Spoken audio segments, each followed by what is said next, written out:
Lục tai con cô mau, lục tai ở con cô mau, lục tai con cô mau.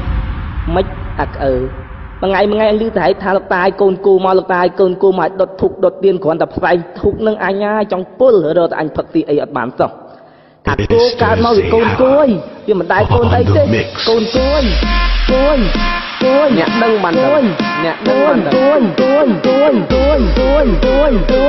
ở bên tay đằng, cho bên thải, một tay cách đặt, lại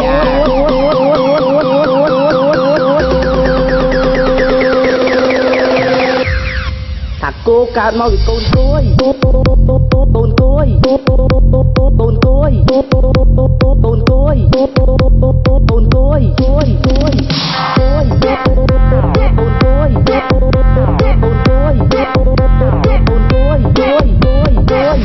nè đăng bàn đằng.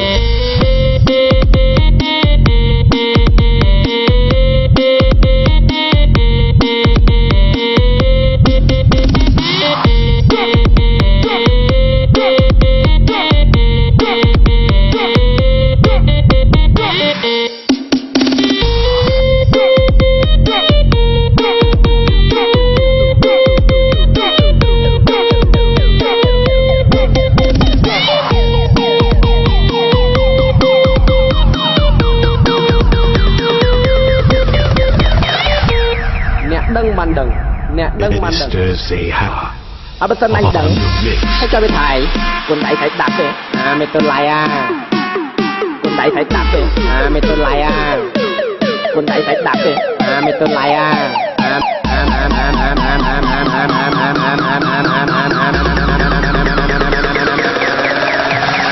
con đẩy phải đặt đi, mày tên lại